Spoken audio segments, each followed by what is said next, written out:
Hey y'all, and welcome back to the Book of Brianna, a podcast. I am your host, Dr. Brianna Whiteside, and I'm so excited to chat with you today about money. Yeah, y'all, we talking about money, shmoney, C-notes, coins, the bag. We're talking about all the things that relate to money because I know that in Christian communities, we have a lot of prophets releasing prophetic words about what God is doing in the financial system and how he's pouring out wealth and things of that nature. But the prophets don't really go into what you should necessarily do with the money or also give you strategy for how you should, create systems around the money. And I think that is a job of the teachers. When the prophets release a word from the Lord, it is the job of the teacher and the other fourfold gifts, because it's fivefold, but the other fourfold gifts to come and undergird that word. And so my part in the body of Christ is to teach you what you should do. And so I want to kind of use my financial journey as a framework from 2019 up until today, 2023, to kind of walk you through the ways in which I got my money together, if you will. So let's go ahead and hop on into it. Now, listen, I want you to use what's for you and pass on what's not for you. Okay. So if you're not at stage one where I was in 2019, keep listening because I had to continue to elevate my strategy in order to get to where I am today. Your strategy that you may have started to employ when you first start out on your financial journey would not necessarily be the exact same strategy that you utilize as you continue going forward. Why? Because your goals shift over the years as you continue to go up in financial wealth. And so listen to what applies to you and pass on what doesn't. All right. So let's hop on into it. Let's go back to 2018 because 2018 I graduated with my bachelor's, y'all, with my doctorate degree, and I was on top of the world. I was feeling good. I was smelling good. I was excited to be a doctor at 28. And so what I learned quickly was that reality sets in. Yes, on the one hand, I was incredibly excited, but then on the other hand, I was shook because now I was in the corporate world because I was a professional student my entire life up until that point. And so now I'm in the corporate world and adulthood is setting in. And, I looked at my credit cards because I was making $13,000 a year, y'all, as a graduate student. So I wasn't making any money. So of course I had to live on credit cards. And when I moved out here, my move out here was shaky. I moved out to Vegas, y'all, with $30-something in my pocket. And I'll probably talk about that in another podcast extensively about what happened. But I moved out to Vegas. I didn't have the money that I was supposed to have. And I was shooketh. And so, now we're into the latter part of 2018. And I look at my credit cards and I'm like, you are in $10,000 worth of credit card debt. And I think it was over maybe 3 cards. Or 4 cards. So I also think I had a store card as well. And I felt like a failure for the first time in my life. That is not a natural feeling for me. So when it happens, it's extreme. And I felt like a failure. And instead of saying, you're a failure, Brianna, you're awful with money, things of that nature, I went to seek out help. And what I mean by seeking out help, I went to talk to people who were in financial situations that I wanted to be in or who I knew was good with money. So I reached out to my aunt Danella, who I had on my YouTube channel a few months ago, the retired senior vice president of a bank. And I reached out to her and I said, hey, this is my financial situation. Can you help me? And I wasn't asking for financial help. I was asking for wisdom. And she gave me wisdom. She gave me strategy and things to think about. I also had to reach out to my cousin Valda, who is a former accountant. And I asked her the same questions that I asked my aunt. And she gave me similar advice. And so this is 2018. 2018 is when I had to sit with my mind. I had to sit with the feelings of what I felt about myself, what I felt about money. And I had to make a decision. Okay, you're going to have to climb this mountain. Now, the reason why I talk to you about 2018 is because you have to get your mind out first. Maybe not 100% out, but your mind has to be out progressively. You know what I mean? You have to start to tell your mind that we're gonna make some changes. Because if you don't get out, your mindset will defeat you long before your efforts do. It is a battlefield, the battlefield of the mind. Y'all know Joyce Myers has that book, The Battlefield of the Mind, and if you haven't read it, you should read it. And I was getting my mind out in 2018, so I'm sitting with the advice my family members gave me, and then I also started to listen to podcasts leading up to 2019. And so I was listening to Dave Ramsey because I needed to train my brain to think differently. I was listening to, I think her name is Patrice Washington. Her podcast is Redefining Wealth. I hope that's the name of the podcast. It's been so long since I listened to it. And then I was also listening to Susie Orman. And I was listening to these three people over and over again all throughout the day as I was working, as I was driving. This is what was playing because I had to start listening to conversations about money if I wanted to progress financially. So by the time it got to 2019, I was already ready to start making the steps. So as you can see, I just didn't jump into it. I had to start training my mind to think differently, and that is a large part of the battle. So when we get to 2019, I know that I'm in this consumer debt. I decide to take Dave Ramsey's snowball method, and it's basically lining up your debt smallest to greatest. You pay off the maximum of the smallest debt, pay the minimum of the other debts, and then snowball it there. So once you pay off that small debt, you will roll that money over to the second debt plus the minimum you was already paying on that one. If that doesn't make sense, y'all, go ahead and look up Dave Ramsey's debt snowball method. I'm pretty sure he'll explain it much better. And I learned to budget. I can't say that I've always lived on a budget at all. I haven't. And for me to start writing out, okay, Brianna, this is where this money is gonna go. This is where this money is gonna go. This is where this money is gonna go. It took a little time for me to get the hang of because I wasn't used to living by a budget. I wasn't necessarily used to living on that level of restriction financially. I had to budget. That meant I had to cut back. I couldn't go out with my friends. I couldn't go eat out and all the things. And I had to say no, and it was hard. I had to say no momentarily so that I could say yes more often in the future. And some people told me it was extreme. Some people told me it didn't take all that, but it did. Like, I was so desperate to not feel the pressure of the financial burden that I was ready to do almost anything. And, 2019 showed me that it's going to take some extreme measures from you. So not only did I continue to listen to the financial podcast, not only did I continue to budget and try to refine my budgeting strategy, but I also had to work more. I had to teach summer school, and I would say that this is a point of privilege for me.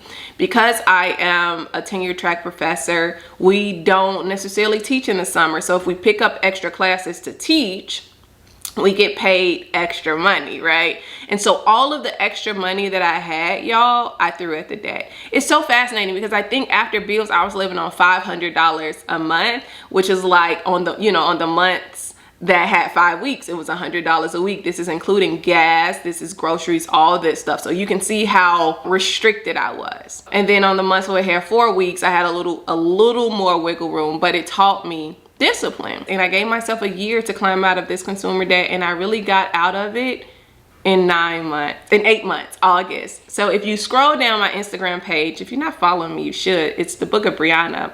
If you scroll down to 2019, you'll see that I have pictures where I'm holding like a credit card, maybe up to my mouth or in my hand and things like that. And those are the moments where I paid off another credit card. It was lovely. I wanted to catalog this for people watching. And so it took me 8 months. I paid off my last credit card August of 2019, and it felt so good.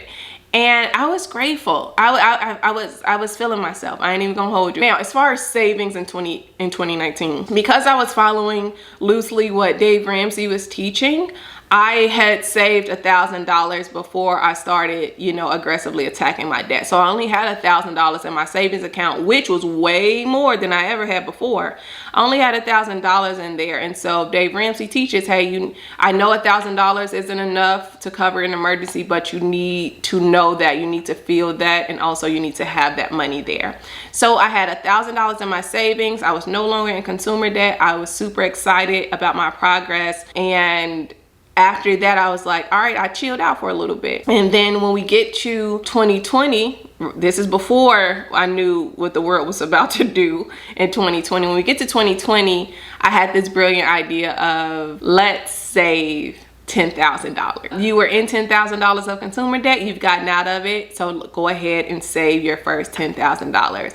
And I did, y'all. I saved my first $10,000, and I had to be more strategic than I was in 2019 because I had to shift my mindset. I knew that I could not continue on with that super restrictive lifestyle because it wasn't rewarding. I was not rewarding myself for the small wins. I was just, you can't.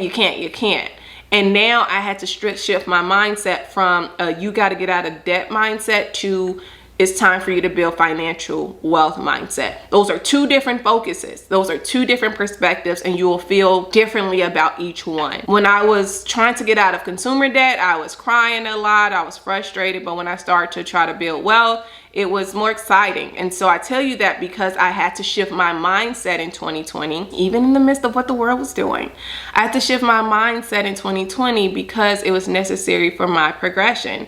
And so the top of 2020 hits, I said, I'm going to save another $9,000 because remember I had the $1,000 from 2019. I'm going to save another $9,000 so I can have a total of $10,000. And you know what I did was I had to use my gifts. I had to use my gifts and start to monetize them aggressively. So I started selling. No, you know what? I didn't sell ebooks at that time. I was giving away my ebooks in 2020 because I was trying to build up an email list. I started a publishing company. Because I'm an English professor, I'm good at reading, writing, editing. And by that time I had already published a few of my books online, and I said, okay, there are people out here who want to be authors. Bree, go ahead and start a publishing company. And I did, and it's called Whiteside Publishing, and that started to bring in more revenue for me. And so I had to use my gifts, the gifts that God gave me, monetize them. And I also had to continue teaching in the summertime. In addition, I had to remember that I was trying to build wealth. I ended up saving that $10,000. It did not take me the full year to save it because I was hustling, y'all. I was hustling. I was using my gifts. I was teaching, picking up extra classes. I was also saving money from my regular check to go ahead and put into my savings account. And so the money was accumulating relatively quickly. And so I was like, yeah, cool. You saved your first $10,000. It happened before the year. And I think it happened in November of 2020. I managed to save my first $10,000, and it was great. It was fun for me because I had never done it before, right? But even though it was fun, y'all, we were still in the middle of COVID, and what ended up happening to my job, even though I signed a contract with my university, we went on furlough. We went on furlough to avoid mass layoffs. And if you don't know what furlough is, basically it is your employer has a legal right to decrease your salary or take a percentage of your salary and withhold it from you and still expect you to do the same amount of work. We went on furlough, and I was shocked because my lifestyle up until that point had been surrounded by the guaranteed money. And now I didn't have the guaranteed money that I was accustomed to bringing in. I was a little bit nervous. I'm not even gonna lie. And the furlough was designed and scheduled to take place at the beginning of 2021. So at this point, because I said you're going to have to shift your strategies. Yes, I had the 10K. Yes, I was in a wealth building mindset, but I knew I had to shift strategy, and I had to ask God, like, hey, what do you want me to do here? Because I ain't got this money. You know, I don't have all of my salary. And he didn't give me any break, y'all. He didn't give me a break. In fact, he challenged me to save $20,000 that year. So now the new goal was to save an additional 20K on top of the 10K I saved in 2020, and it seemed impossible. I didn't have my salary. I mean, yes, I was a little bit more comfortable in what I was doing, but it didn't make sense. And I was struggling a little bit mentally, like, how am I gonna do this? And so I was like, okay, you have 4 quarters in a year. That means that every 3 months you need to save $5,000. Brianna, if you agree with this, if you believe that God is giving you this command or this encouragement, then you're going to have to believe him and just do your part and expect him to do his part. And he did.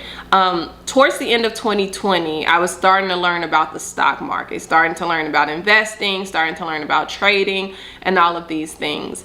And when we went into 2021 and I went on furlough, the stock market was really, really kind to me in 2021. Really kind. I'm glad that I actually started learning about those tools, because the only way that I was able to save 20K was with the help of the stock market and also continuing to monetize my gifts. Now, at this point, in the vein of transparency, I got monetized on social media. So the books that I was giving away, remember I said I was giving away a free ebook every month in 2020? I had built up my library enough that when I put all those ebooks on my site, guess what? All of my new audience members, the books that was free for the older folks, they started buying those products. And so now my digital library, it has generated passive income. Now I am getting paid from Facebook Reels, right? That's another form of passive income. I still have my check, right? My salary check. And so with the help of the stock market, with the help of my digital library, with the help of the Facebook bonus program, with the help of investing, I reached that $20,000 in December of 2021. It felt really good. Now, I was still cutting back, y'all. I still wasn't spending more, but I was still trying to save aggressively. I should also mention I was still tithing at the time. Was I giving to the poor at that time? No, I wasn't necessarily prioritizing giving to the poor in 2021, but I was prioritizing tithing. And I was giving away a lot of, my 10% in tithes of everything I brought in. And yeah, this is how I was moving. I was updating the strategy as I continued to go on. So let's do a quick recap. 2018, I had to start getting my mind out.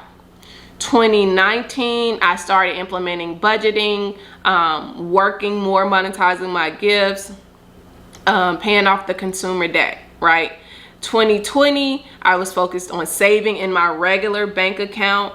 I was focusing on using my gifts and monetizing my gifts. And then 2021, I was focused on saving additional 20K, which was $5,000 a quarter. I was learning to invest. I was using my gifts. And then I was also, I think I should also mention this is when I started to use my high yield savings accounts. So if you've watched any of my videos, you know that I am a big fan of high yield savings accounts. They really just pay you for keeping your money in their accounts, basically. And so whereas, say for instance, my regular savings account with my bank would give me a penny a month, my high yield may give me $10 a month for keeping my money there. And so that was another passive income generating strategy that really, really helped me.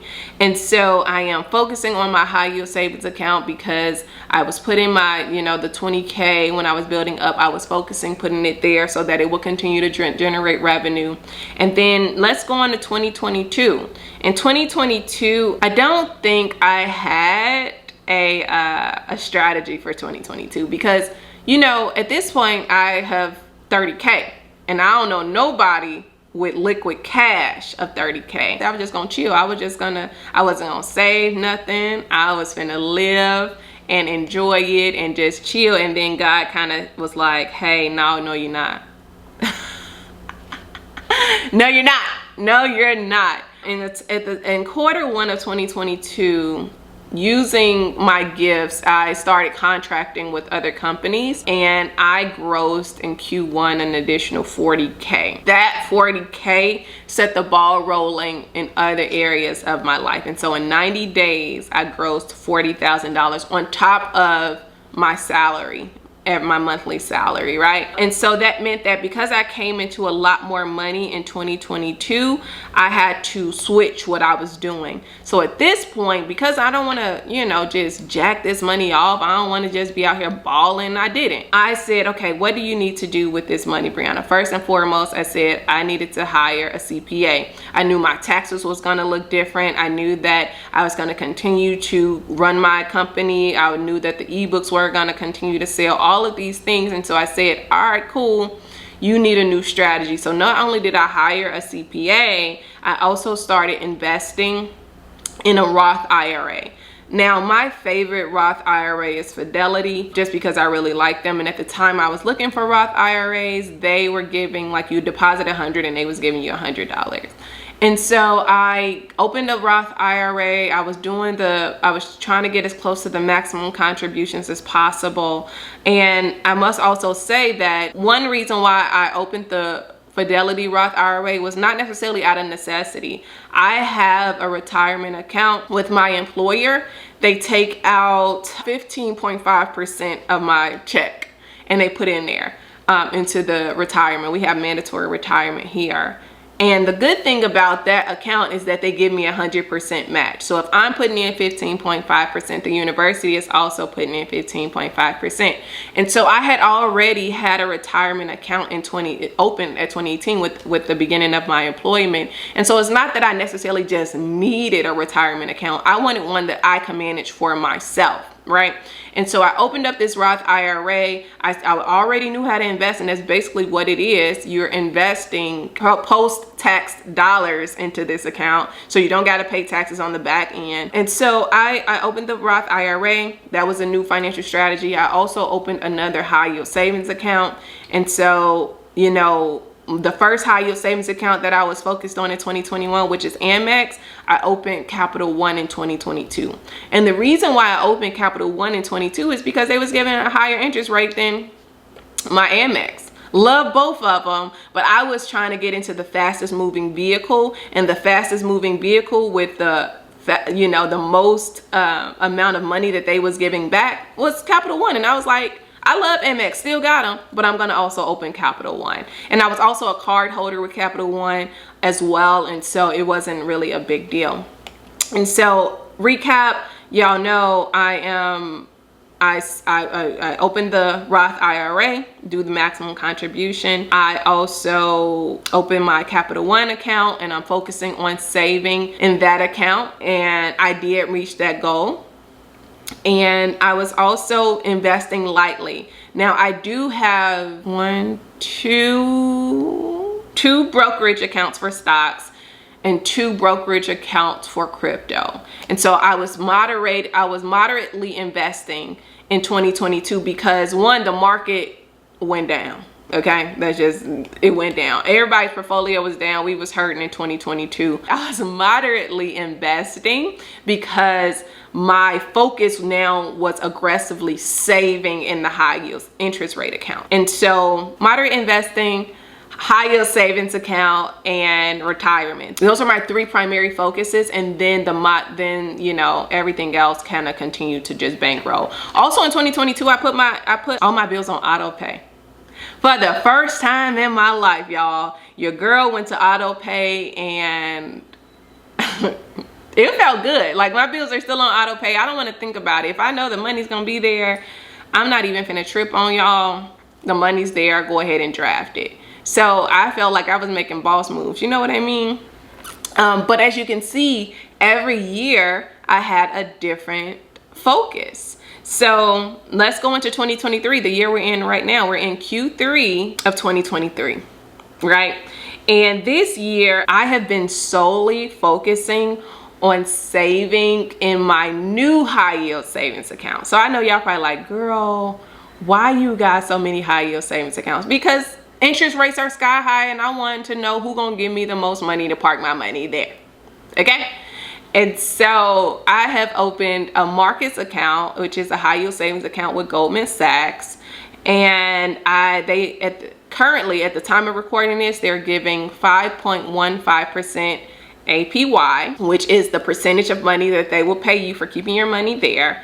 And I've also been moderately investing in both my Roth IRA as well as one of my stock portfolios, as well as one of my crypto portfolios, right? I've been focusing on swing trading in one of my crypto portfolios, but my Roth IRA, moderate investing, as well as in my stock portfolio. But my main focus, y'all, has been on my Marcus account. And the reason why I've been focusing on stocking up cash in those accounts is because we don't really know which way the world is going. We can listen to the analysts, we can listen to, the prophets, and I do think we should take their advice and, listen to it, but we also need to go ask God, what do I need to do here? You know what I mean?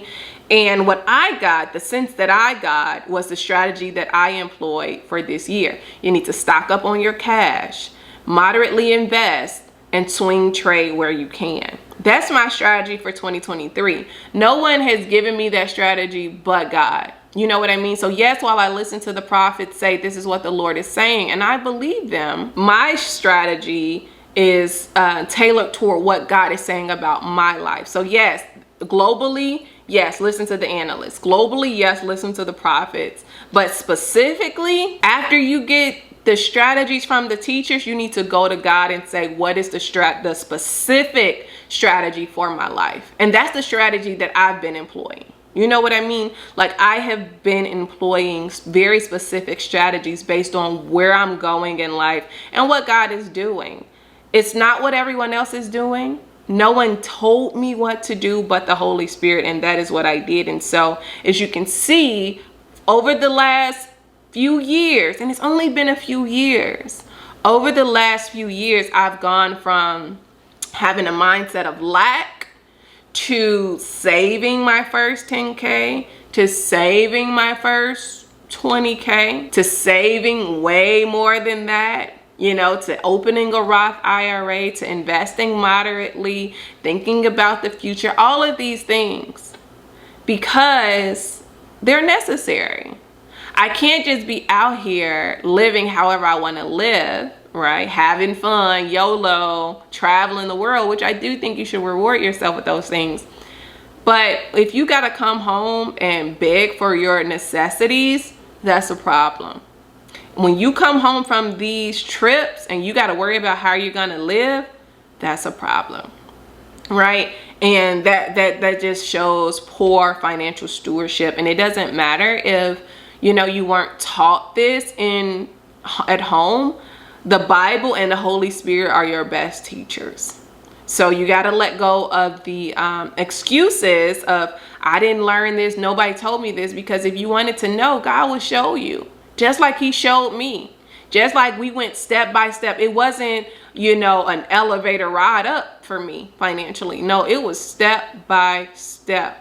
It was updating the strategy, building on the strategies I already had, continuing to adjust based on what was going on in my life, based on the increase in my giving, because it did increase. It did increase, y'all, and not just because I wanted to, but because I felt led to. It was all of that. But I'm sitting here today telling you that if you do the work, it won't take you as long as you think it's going to take you. Avoiding the situation, it will never help you. And so you have to face, the music. You have to get with God. And also, you can't just be yelling and saying, thank you, Lord. The money, the camels are coming. What are you going to do when they come? Because if you haven't already started to show God that you can be trusted with money, what if they skip your house? You have to take care of what you have now and prove yourself to him. You don't have nothing to prove to me. You got to prove yourself to God. And what if he's like, all right, let me see. Let me see if you're going to do what's right. Let me see if you're ready for what you're praying for, and you fail the test every time because you're not ready. You don't have the proper stewardship. You want to put all the onus on the heavens and not, have any strategy. A lot of people who win the lottery end up broke again because they didn't have any strategy. So if the prophets are correct, and I think they are, it's time for us to do our part to start preparing for the promises that we say we're waiting on God for. And so I'm just going to leave it there. As I said, take the strategies that will work for you and pass on the ones that won't. We're all at different, parts of our financial journey. And I've just taken you from where I was to where I am now. Okay. So I hope this encouraged you. If it has, please leave a comment and subscribe to the YouTube channel. And I'll see you in the next installment of the Book of Brianna, a podcast. Talk to you soon. Bye.